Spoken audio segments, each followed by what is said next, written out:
Hello दोस्तों, एजे academy में आपका स्वागत है। आज हम इस वीडियो में देखेंगे कि गेट क्या है, गेट क्यों देनी चाहिए, गेट का एलिजिबिलिटी क्राइटेरिया क्या है, उसके एग्ज़ामिनेशन फ़ीस, इम्पोर्टेंट डेट्स देखेंगे और गेट का एग्ज़ाम पैटर्न देखेंगे और कुछ स्टैटिस्टिक्स गेट की और गेट के स्टेजेस जो होंगे गेट एग्ज़ामिनेशन के वो भी देखेंगे और इसकी प्रिपरेशन स्ट्रेटेजी क्या रहनी चाहिए वो देखेंगे इस वीडियो में। चलिए इंट्रोडक्शन देखते हैं। GATE graduate aptitude test in engineering को कहा जाता है। ये एग्ज़ाम लिया जाता है कम्प्रिहेंसिव अंडरस्टैंडिंग के बेस पे वो चेक करने के लिए और इंजीनियरिंग, टेक्नोलॉजी और आर्किटेक्चर के स्टूडेंट्स के लिए और साइंस, आर्ट्स, कॉमर्स के कुछ सब्जेक्ट्स के लिए ये एग्ज़ाम लिया जाता है। टोटल 27 डिसिप्लिन्स में एग्ज़ाम लिया जाएगा इस साल से। अब तक ये 25 डिसिप्लिन्स में लिया जाता था। मल्टीपल पेपर्स, ये एक नया फीचर है जो ऐड किया गया है। मतलब कि आप ज़्यादा से पहले अब तक ये था कि सिर्फ एक ही एग्ज़ाम में अपियर हो सकते थे एक ही ब्रांच के लिए, लेकिन अब फॉर एग्ज़ाम्पल आप सिविल में हैं तो सिविल का पेपर तो आप दे ही सकते हैं, प्लस आप प्लानिंग या एनवायरनमेंट, ये दो में से कोई एक पेपर भी दे सकते हैं। तो टोटल आप 2 पेपर के लिए अपियर हो सकते हैं। ये फीचर इस साल से ऐड हुआ है। अब देखते हैं कम्प्रिहेंसिव अंडरस्टैंडिंग क्या है।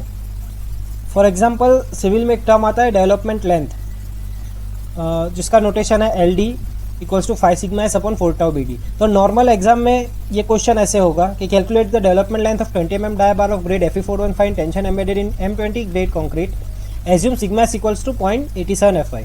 ये नॉर्मली एग्जाम्स में इस तरह का क्वेश्चन होता है। जबकि गेट में ये क्वेश्चन आएगा तो the development length of a deformed reinforcement bar can be expressed as 1/k 5 sigma S upon 4 tau BD from the IS 456-2000 the value of K can be calculated as dash.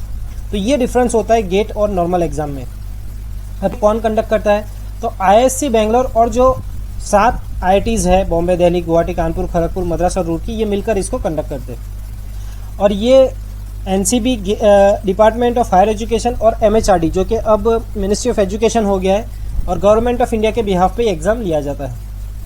अब gate क्यों देनी चाहिए तो अगर आप ME MTech pursue करना चाहते हैं फाइनेंशियल असिस्टेंस के साथ IISc से या IIT से, NIT या और कोई रेप्यूटेड इंस्टीट्यूट से, तो आप गेट दे सकते हैं। और स्टाइपेंड कितना मिलता है, जैसे जो कि फाइनेंशियल असिस्टेंट जो हमने बोला आगे, तो कितना मिलता है तो ME MTech के लिए 12,400 पर मंथ मिलता है और PhD के लिए अराउंड 28,000 मिलता है। जूनियर रिसर्च फेलोशिप के लिए अराउंड 28,000, सीनियर रिसर्च फेलोशिप के लिए अराउंड 35,000 है।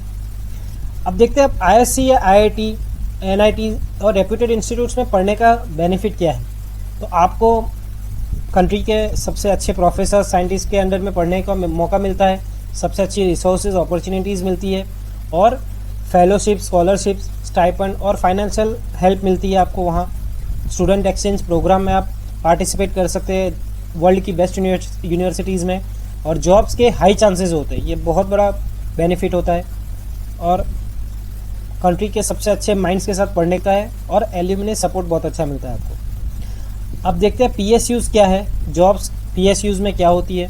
तो ये PSUs जो होते हैं वो कॉरपोरेशन होते हैं गवर्नमेंट के अंडर में। इसमें 50% जो कैपिटल होता है वो या तो सेंट्रल गवर्नमेंट का होता है या स्टेट गवर्नमेंट का होता है।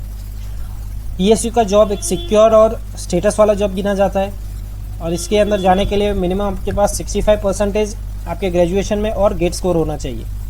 अब PSUs की कैटेगरीज ये है, महारत्न, नवरत्न और मिनी रत्न में डिवाइड की गई है और इसकी सैलरी जो होती है अराउंड 1 to 1.6 लाख तक की होती है। अलग अलग कंपनीज जो आप स्क्रीन पर देख सकते हैं। अब देखते हैं गेट का एलिजिबिलिटी क्राइटेरिया क्या है। तो करंटली जो 3rd ईयर या 4th ईयर या जो कंप्लीट कर चुके हैं BE, BTech और ये सब ब्रांचेस जो हमने आगे बताई, वो लोग ये एग्ज़ाम दे सकते हैं। अब तक ये था 2020 तक कि सिर्फ 4th ईयर या उससे हायर जो कंप्लीट कर चुके हैं वही ये एग्ज़ाम दे सकते थे, लेकिन इस साल से 2021 से 3rd ईयर के स्टूडेंट्स भी ये एग्ज़ाम दे सकते हैं।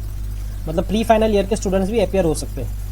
मिनिमम रिक्वायरमेंट कोई नहीं है कि इतने परसेंटेज आपके ग्रेजुएशन में होने चाहिए या आपकी बैकलॉग्स भी कोई मैटर नहीं करती। बस आप 3rd या फाइनल ईयर के एक्टिव स्टूडेंट होने चाहिए या आपका कंप्लीट हो चुका होना चाहिए। अनलिमिटेड अटेम्प्ट्स है, कितनी भी बार आप अपियर हो सकते हैं, एज का कोई रिस्ट्रिक्शन नहीं है। वैलिडिटी रिजल्ट डिक्लेयर होने से लेकर 3 साल तक गेट स्कोर की रहती है।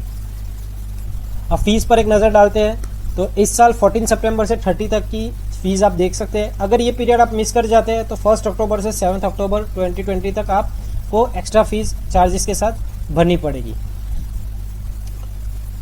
अब देखते हैं इम्पोर्टेंट डेट्स, या आपके सामने है। 14 सितंबर से प्रोसेस इसका स्टार्ट हो जाएगा। ब्रोशर ऑलरेडी अवेलेबल है, और ये जो डेट्स आप देख रहे हैं, जो सेशन, ये टेंटेटिव टाइम टेबल है, ये इसमें चेंजेस हो सकते हैं।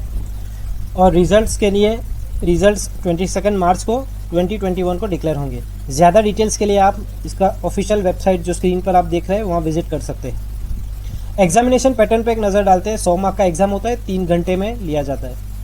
100 मार्क 65 क्वेश्चन होते हैं, उसको 2 सेक्शन में डिवाइड किया। एक है जनरल एप्टीट्यूड सेक्शन, एक है टेक्निकल सेक्शन, जिसमें टेक्निकल सेक्शन में 72 मार्क्स होते हैं सब्जेक्ट के, प्लस 13 मार्क्स जो है वो मैथमेटिक्स के होते हैं। तो जनरल एप्टीट्यूड में 10 क्वेश्चन होते हैं 1 मार्क, और 2 मार्क के 5 क्वेश्चन होते हैं। और टेक्निकल में 25 क्वेश्चन 1 मार्क के, और 30 क्वेश्चन जो है वो 2 मार्क के होते हैं। अब आगे देखते हैं examination pattern. Types of question, एक तो होता है एमसीक्यू टाइप, जिसमें 4 ऑप्शन दिए जाते हैं, वो 1 या 2 मार्क का क्वेश्चन होगा, और उसमें सिर्फ एक ही ऑप्शन राइट होगा। और इस साल से एक नया फीचर ऐड किया गया है, एमएसक्यू टाइप क्वेश्चन, वो भी 1 या 2 मार्क का होगा। उसमें भी चॉइसेस दी जाएगी, उसमें एक चॉइस राइट नहीं होगी, एक से ज़्यादा 2 भी राइट हो सकते हैं, 3 भी राइट हो सकते हैं। और उसमें पार्शियल मार्किंग नहीं है। एमसीक्यू में आपका राइट पड़ता है, आपको मार्क्स मिलते हैं, नहीं पड़ता आपको नेगेटिव मार्किंग होती है। एमएसक्यू में नेगेटिव मार्किंग नहीं है, और आपको जितने भी राइट आंसर है वो सभी सिलेक्ट करने पड़ेंगे, तभी आपको मार्क्स मिलेंगे, लेकिन नेगेटिव मार्किंग उसमें नहीं है। और थर्ड है NAT type, numerical answer type, ये इसमें ऑप्शंस नहीं दिए जाएंगे, ये भी 1 या 2 मार्क का होंगे।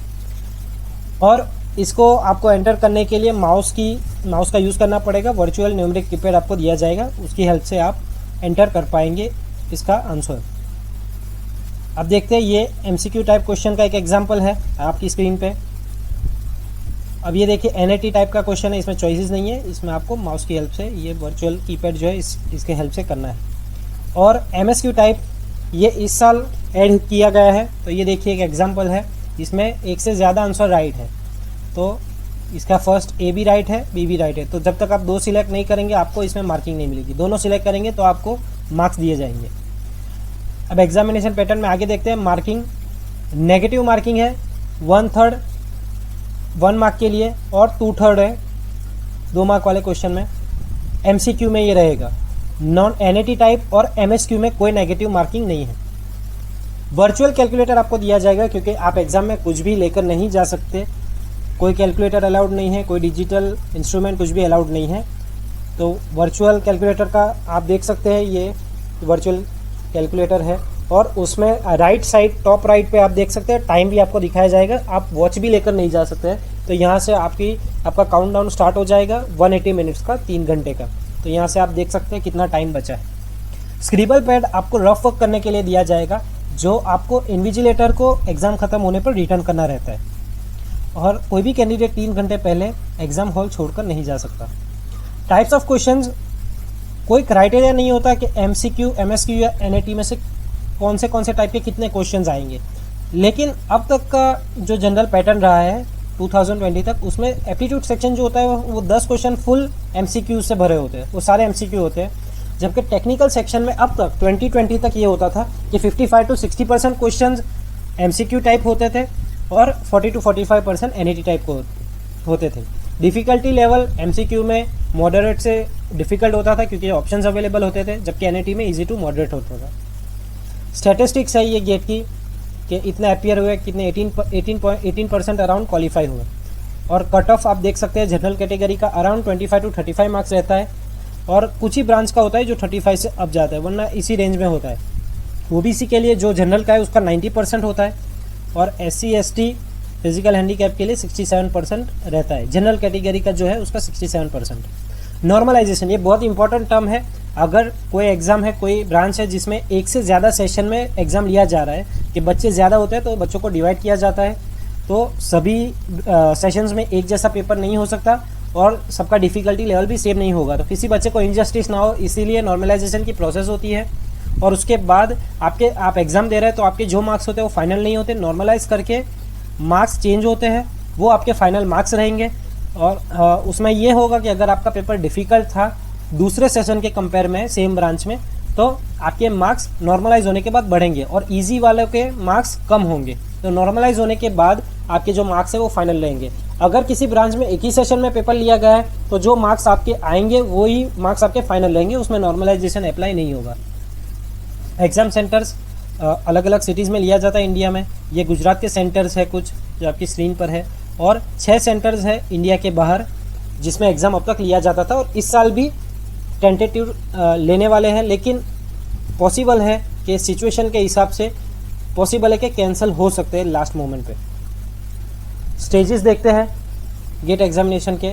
एक है प्री एग्जामिनेशन जिसमें एलिजिबिलिटी एप्लीकेशन सबमिट करोगे, एग्जामिनेशन सेंटर सिलेक्ट करना रहता है। फिर है एग्जामिनेशन जिसमें पैटर्न, मार्क्स, स्कोर ये सब है, और पोस्ट एग्जामिनेशन जिसमें आंसर कीज़ होती हैं। उसके बाद अगर ये फाइनल आंसर की नहीं होती उसको आप कंटेस्ट कर सकते हैं। अगर आप किसी आंसर से सेटिस्फाइड नहीं है तो उसके बाद फिर से ये कंटेस्ट करने के लिए आपको एक फ़ीस पे करनी पड़ती है, और उसके बाद फाइनल आंसर की आती है, रिजल्ट आती है, और जो बच्चे क्वालिफाई कर जाते हैं उनका स्कोर कार्ड जनरेट होता है। प्रिपरेशन स्ट्रेटेजी क्या रहनी चाहिए? तो एक तो सेल्फ प्रिपरेशन, आप खुद से तैयारी कर सकते हैं, या classes full time, part time या ऑनलाइन क्लासेस भी अवेलेबल है। Pen drive, G drive courses भी अवेलेबल है, और पोस्टल स्टडी कोर्सेज भी आजकल अवेलेबल है, और टेस्ट सीरीज़ ये भी आप दे सकते हैं। तो ये आपने देखा गेट के बारे में, गेट 2021 के बारे में। लेकिन हम आपके लिए एक और चीज़ लाए हैं एजे एकेडमी में। आप हमको सब्सक्राइब करिए, हम सिविल के रिलेटेड आपको तैयारी करवाएंगे, आपको regular time to time videos upload होते रहेंगे। तो सब्सक्राइब कीजिए और नेक्स्ट वीडियो को देखिए कि हम किस तरह से आपको प्रिपरेशन करवाएंगे एजे एकेडमी में। तो लाइक भी कीजिए और अपने दोस्तों के साथ शेयर भी कीजिए। Thank you.